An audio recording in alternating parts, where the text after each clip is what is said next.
Quiero hablar esta noche acerca del mensaje de Jesús. Quiero que abran sus Biblias en el Evangelio de Juan, capítulo 7, versos 45 y 46. El Evangelio de Juan, el capítulo 7 y el verso 45 y 46. Los alguaciles vinieron a los principales sacerdotes y a los fariseos, y estos les dijeron: ¿por qué no le habéis traído? Los alguaciles respondieron: jamás hombre alguno ha hablado como este hombre. Quiero volverlo a repetir. Jamás hombre alguno ha hablado como este hombre. Jesús vino a este mundo y cuando empezó a predicar a la edad de 30 años, nadie había hablado lo que Jesús habló. No hubo un filósofo, no hubo un maestro, no hubo un rey, no hubo un sirviente, no hubo nadie que hubiera hablado lo que Jesús hablaba. Pues el mensaje de Jesús estaba tan lleno de amor que nadie había hablado antes del amor como Él habló. Del amor hacia los enemigos, del amor a los que los persiguen y ultrajan. Pero también era un mensaje de juicio, un mensaje de arrepentimiento, un mensaje a aquellos que dejaran sus malos caminos o perecerían. El mensaje de Jesús estaba lleno de esperanza, pero también advertía sobre un juicio venidero. El mensaje de Jesús podía ser escuchado por un rey, podía ser escuchado por un maestro, un fariseo, y estar atónito ante su sabiduría. Pero también podía captar la atención de un niño, de un hombre vulgar y de cualquiera que quisiera escucharlo. El mensaje de Jesús iba dirigido no solamente a los maestros, a los sacerdotes, a los reyes, pero también a los niños, también a los hombres vulgares, también a los publicanos y a aquellos que se etiquetaban como pecadores. Por eso jamás hombre alguno había hablado como Jesús. Y ese es el mensaje de Jesús, que no ha pasado de moda. Él dijo en Mateo 24:35 que el cielo y la tierra pasarán, pero sus palabras no pasarían. Y en este tiempo en que estamos viviendo, más que nunca necesitamos ese mensaje de confrontación. El profeta Jeremías habló y dijo: pregunten por la senda antigua, anden por las veredas antiguas. Y hoy más que nunca tenemos que volver al mensaje de la palabra de Dios. No al mensaje de filosofías, no al mensaje de estadísticas, no al mensaje que quieren proclamar hoy en las naciones, que está muy lejos de lo que Jesús enseñó. Y quiero hablar de ese mensaje, porque hoy la iglesia está confundida, porque hoy muchos confunden el mensaje de Jesús del amor con la complicidad. Hoy muchos confunden el mensaje de Jesús acerca del reino del cielo con la pluralidad, con la universalidad. Hoy muchos confunden el mensaje de Jesús acerca que hay un camino con las religiones y están errando y es peligroso. Pero Jesús dijo: yo soy el camino, la verdad y la vida. Y ese mensaje debe ser claro, ese mensaje debe ir directo al grano, ese mensaje no debe sufrir ninguna mudanza, ni tampoco frustrarle ni una sola tilde. Ese mensaje debe ser dado con sencillez, con practicidad, pero con verdad. Ay de aquel que le añada o le quite al mensaje que Jesús vino a predicar. Y por eso quiero hablar acerca del mensaje de Jesús. Y el primer mensaje que Él empezó a predicar, dice en Mateo 4:17, Él dijo: desde entonces comenzó a Jesús a predicar y a decir: arrepentíos, porque el reino de los cielos se ha acercado. El primer mensaje que Jesús habló a los hombres cuando inició su ministerio fue un mensaje llamando al arrepentimiento. Fue un mensaje que confrontaba a las personas. Y arrepentimiento quiere decir cambiar de dirección. Arrepentimiento quiere decir volver por el camino del error hacia el camino de la verdad.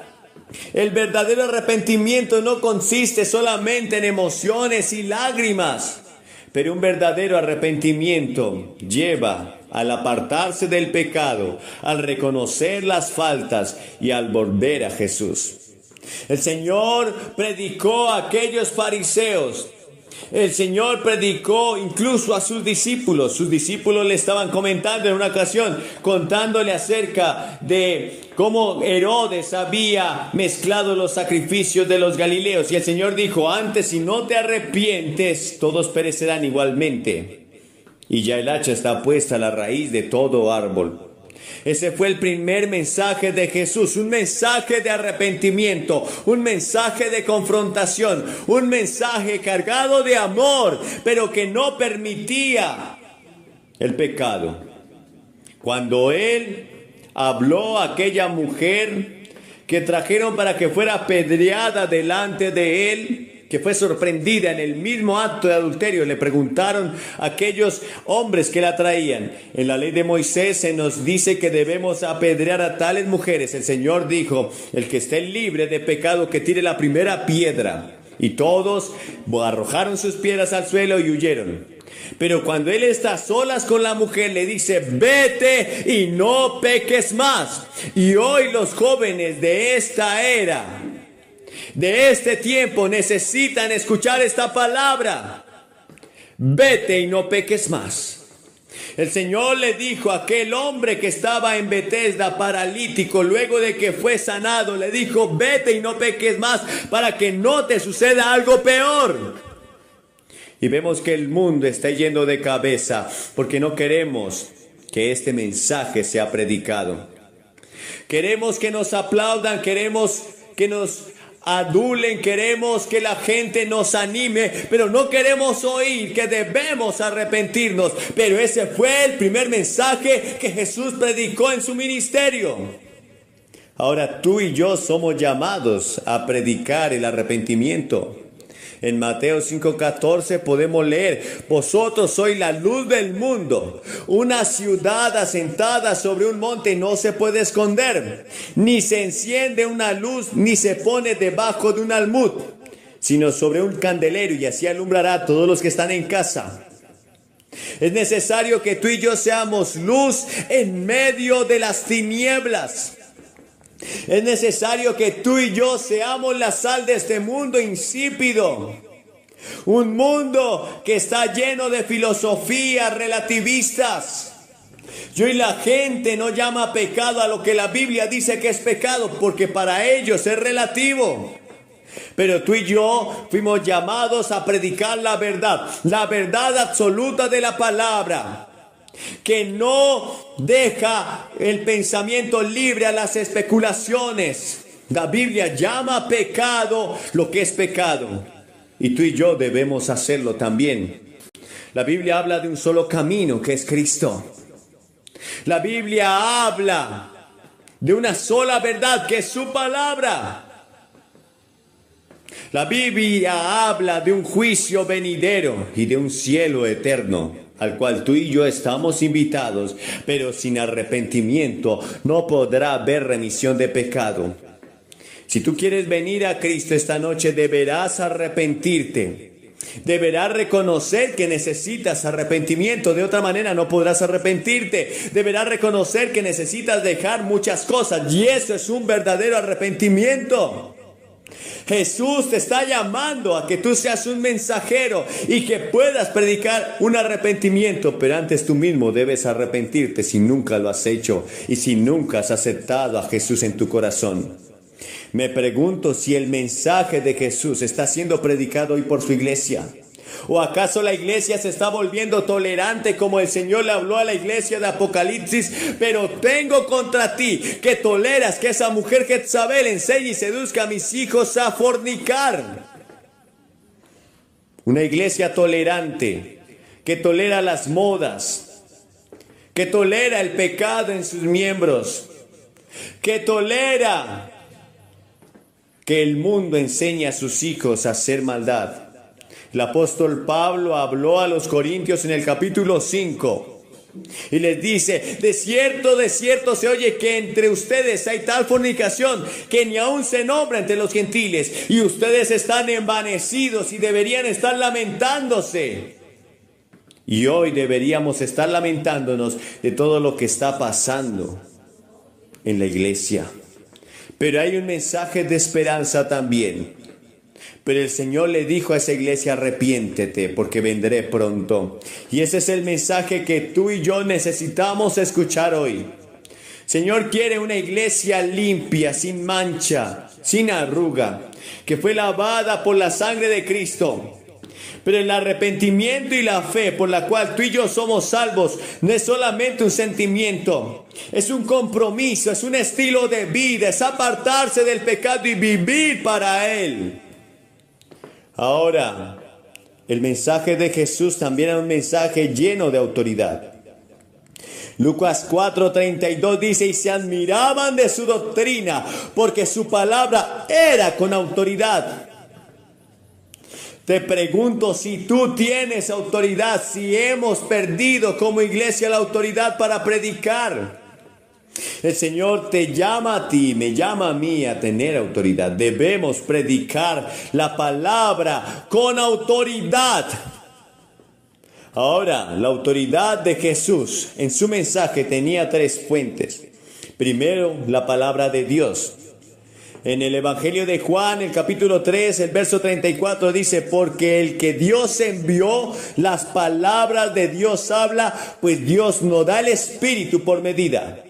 Tú y yo debemos enseñar la palabra. Debemos predicar la palabra. Debemos creer que la palabra es suficiente. Porque lamentablemente la iglesia se está llenando de psicología. Se está llenando de filosofía. Se está llenando de las culturas orientales. Estamos trayendo aquí el conocimiento de otras religiones y lo implantamos en la iglesia como si fuera de la palabra de Dios y acomodamos esas doctrinas erradas, erróneas a la palabra de Dios. Jesús tenía autoridad porque Jesús predicaba la palabra de Dios. Él no hablaba por sí mismo, sino que hablaba lo que el Padre le había dado. En el verso 10 de Juan 14 dice: ¿no crees que yo soy en el Padre y el Padre en mí? Las palabras que yo os hablo, no las hablo por mi propia cuenta, sino que el Padre que mora en mí, Él hace las obras. Jesús no hablaba palabras porque sí. Y cuando tú y yo predicamos del Evangelio, no debemos hablar nuestras palabras, sino que las palabras de Dios deben ser dichas. Juan 17:8: porque las palabras que me diste les he dado, y ellos las recibieron, y han conocido verdaderamente que salí de ti, y han creído que tú me enviaste. Tú estás llamado a predicar la palabra como iglesia. Y desde cada púlpito, y desde cada sermón, y desde cada cruzada y cada evento que tengamos, estamos llamados a predicar la palabra. De otra manera no creerán. La segunda fuente que tenía Jesús acerca de su autoridad era la presencia del Espíritu Santo en su vida. Lucas 3, 21 y 22. Aconteció que cuando todo el pueblo se bautizaba, también Jesús fue bautizado, y orando el cielo se abrió y descendió el Espíritu Santo sobre él en forma corporal como paloma, y vino una voz del cielo que decía: tú eres mi Hijo amado, en ti tengo complacencia. El Espíritu Santo debe estar llenando tu vida y mi vida. Y si tú eres un verdadero cristiano, has nacido de nuevo, el Espíritu Santo está sobre ti. Pero ahora el apóstol Pablo dijo: pero debes ser lleno del Espíritu Santo. Si tú eres un cristiano, pero no eres lleno del Espíritu Santo, no eres controlado por el Espíritu Santo, y el fruto del Espíritu no podrá estar en ti. No hay forma de ser lleno de amor, paz, gozo, paciencia, benignidad, bondad, fe, templanza y mansedumbre, a menos que el Espíritu Santo te llene. Y no podrás enfrentar el pecado a menos que seas lleno del Espíritu Santo. Y no podrás enfrentar a Satanás a menos que seas lleno del Espíritu Santo. Él dijo que no nos iba a dejar huérfanos, que el Espíritu Santo vendría a nosotros y nos tomaría otra vez.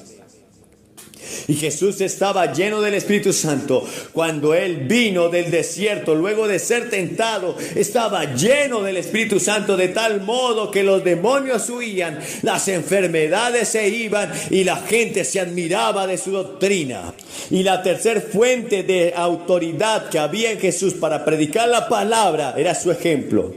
Juan 13:15, porque ejemplo os he dado, para que como yo os he hecho, vosotros también hagáis. Y Lucas 2:52 dice que Jesús crecía en sabiduría y en estatura y en gracia para con Dios y los hombres. Tu testimonio y mi testimonio es importante. Y debemos cuidar nuestro testimonio como ministros, pero debes cuidar tu testimonio como un hijo de Dios en tu trabajo, en tu escuela y en el lugar donde Dios te haya puesto. Es necesario que seas luz y que seas sal. De otra manera no podrás tener autoridad cuando predique. Y la gente te verá como un charlatán. No hay cosa más frustrante para un hombre de Dios, un ministro de Dios, que pierda su autoridad a causa de su testimonio.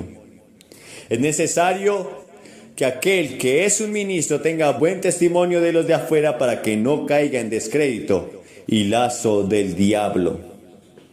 Tú y yo debemos tener un testimonio limpio para que nadie tenga de qué acusarte. Y si murmuran de vosotros como malhechores, dice la Biblia, entonces glorificarán al Padre allá en el día del juicio cuando se den cuenta que tus obras serán limpias. Pero si la gente murmura de ti y tienen razón, entonces no tenemos ningún mérito, mas somos culpables.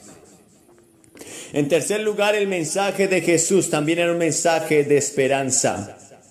En Mateo 4:23 dice, y recorrió Jesús toda Galilea, enseñando en las sinagogas de ellos y predicando el evangelio del reino y sanando toda enfermedad y toda dolencia en el pueblo. Jesús recorría cada rincón de Galilea, de Judea, del reino de Israel. Él iba sanando al pueblo, pero también iba predicando el mensaje del reino, diciéndoles que había un reino eterno al cual Él quería que todos llegaran. Porque esta gente estaba siendo oprimida por el imperio romano. Porque esta gente estaba siendo esclavizada a tributos. Porque esta gente estaba llena de injusticia de parte de aquellos que los gobernaban. Pero Jesús les decía, hay algo más adelante, hay algo más poderoso. Y enseñaba y predicaba el evangelio. El evangelio son buenas noticias. El evangelio son noticias de vida eterna y salvación. En Mateo capítulo 5, Él habló acerca de las bienaventuranzas. Quizás nunca las hayas escuchado o leído. Yo quiero leértelas hoy. Él vio la multitud y subió al monte. Estoy leyendo Mateo capítulo 5 del verso 1 en adelante. Y sentándose vinieron a él sus discípulos. Y abriendo su boca les enseñaba diciendo, bienaventurados los pobres en espíritu, porque de ellos es el reino de los cielos. Bienaventurados los que lloran, porque ellos recibirán consolación. Bienaventurados los mansos, porque ellos recibirán la tierra por heredad. Bienaventurados los que tienen hambre y sed de justicia, porque ellos serán saciados. Bienaventurados los misericordiosos, porque ellos alcanzarán misericordia. Bienaventurados los de limpio corazón, porque ellos verán a Dios. Bienaventurados los pacificadores, porque ellos serán llamados hijos de Dios. Bienaventurados los que padecen persecución a causa de la justicia, porque de ellos es el reino de los cielos. Bienaventurados sois, dijo Jesús, cuando por mi causa os vituperen y os persigan y os digan toda clase de mal contra vosotros mintiendo. Gozaos y alegraos, porque vuestro galardón es grande en los cielos, porque así persiguieron a los profetas que fueron antes de vosotros. El mensaje de Jesús no fue un solo mensaje al arrepentimiento. No era tan solamente un mensaje lleno de autoridad, pero era un mensaje de esperanza. Y hay esperanza para ti esta noche. Hay esperanza para ti en este día. Si has vivido frustrado, amargado y llorando, si has enfrentado situaciones que te han dejado al borde del colapso, hoy puedes tener esperanza. Tú puedes ver la mano de Jesús en la frente de un leproso en Marcos 1:41, que el leproso se acercó y le dijo: Señor, hay esperanza para mí. Si quieres puedes limpiarme. Jesús puso su mano sobre él y le dijo: quiero, sé limpio. Jesús le dio un mensaje de esperanza a la prostituta. Le dijo en Lucas 7:50: ve en paz. Luego de que ella lo adoró. Jesús le dio un mensaje de esperanza al publicano cuando le dijo: es necesario que pose en tu casa. Él quiere entrar a tu corazón. Él quiere entrar y estar en tu casa. No quiere ser un visitante. Quizás has estado en la iglesia durante años. Quizás vas a las escuelas dominicales. Quizás te bautizaste o incluso sirves. Pero aún no has entregado por completo tu corazón a Jesús. Bueno, Él quiere hoy entrar a tu casa como lo hizo con Zaqueo. Pero Él dio un mensaje de esperanza a todo el mundo. Juan 3:16, que fue la cita que yo memoricé de niño. La primer cita. Porque de tal manera amó Dios al mundo que ha dado a su Hijo unigénito, para que todo aquel que en Él crea no se pierda, mas tenga vida eterna. Él no quiere que se pierda ninguna alma de que el Padre le ha entregado. Pero debes hacer tu parte. Él hizo su parte en la cruz.